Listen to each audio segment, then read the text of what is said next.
होऊन जात असताना आरोपीने स्वतःवरती गोळी झाडून घेतल्याची मोठी माहिती समोर येते।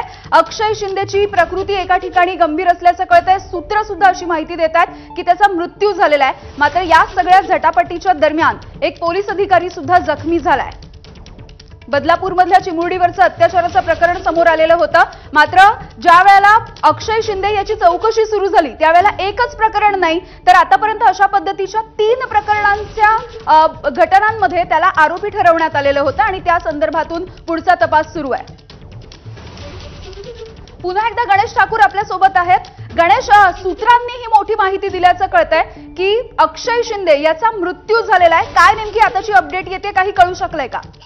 हे मलाही तशीच माहिती मिळते, पण मला असं वाटतं की आपण पोलिसांकडनं अधिकृतरित्या माहिती आल्यावरच हे सांगावं। पण सूत्रांची माहिती आहे की त्याचा मृत्यू झालेला आहे, कारण तो क्रिटिकल होता।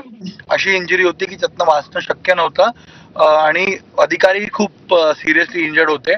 म्हणून आता असं कळतंय की त्याच्या मृत्यूची माहिती सूत्रांकडनं मिळते।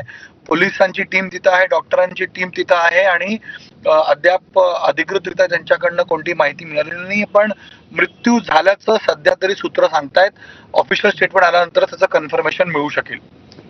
यामिनी, बरं, अगदी गणेश, आपण पुन्हा एकदा सांगतो आहोत हीच आताच्या घडीची मोठी बातमी। ट्रान्झिट रिमांडसाठी घेऊन जात असताना अक्षय शिंदे आणि पोलीस यांच्यामध्ये काहीशी झटापट झाली आणि अक्षय शिंदे हा पोलिसांची बंदूक हिसकावण्याचा प्रयत्न करत होता। त्यावेळेला झालेली ही सगळी झटापट आहे आणि आरोपीनं स्वतःवरती गोळी झाडून घेतली अशी माहिती आता पोलिसांकडून येतेय। बदलापूर प्रकरणामधला आरोपी अक्षय शिंदे याची प्रकृती एकीकडे गंभीर असल्याची बातमी आहे तर दुसरीकडे सूत्र असं म्हणतात की अक्षय शिंदे याचा मृत्यू झालेला आहे।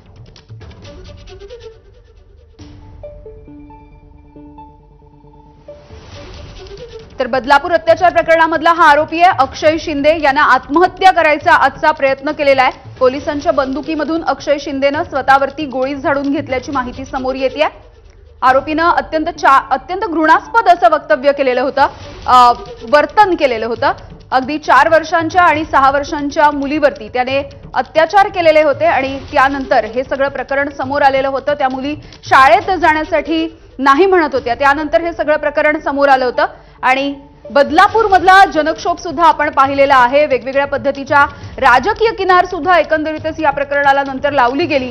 मात्र गेल्या अनेक दिवसांपासून याविषयीची अपडेट आपण बघतोय। चार्जशीट सुद्धा दाखल झालेला आहे। आरोपी अक्षय शिंदे यांनी स्वतः डॉक्टरांच्या समोर सुद्धा कबूल केलेलं होतं की ही सगळी घटना आपणच केलेली आहे, हे अत्यंत गैरवर्तन आपणच केलंय आणि त्याच्यानंतरची आताची ही मोठी बातमी आपण बघतोय।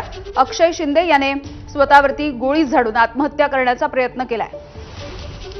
ट्रान्झिट रिमांडसाठी घेऊन जात असताना अक्षय शिंदे यानं पोलिसांची बंदूक हिसकावून घेतली आणि त्यानंतर त्याने स्वतःवरती गोळी झाडून घेतल्याची माहिती समोर येते। एकंदरीतच आतापर्यंतचा जर तपास आपण बघितला तर सरकारनं सुद्धा याची गंभीर दखल घेतलेली होती, कारण केवळ महाराष्ट्रामधूनच नाही तर देशभरामधून सगळा विरोध होताना दिसत होता आणि सगळ्यांचाच राग आणि सगळ्यांचाच उद्वेग टिपेला पोहोचलेला होता। त्यानंतर सरकारनं दखल घेऊन SITची स्थापना सुद्धा करण्यात आलेली होती या एकंदरीतच प्रकरणामध्ये।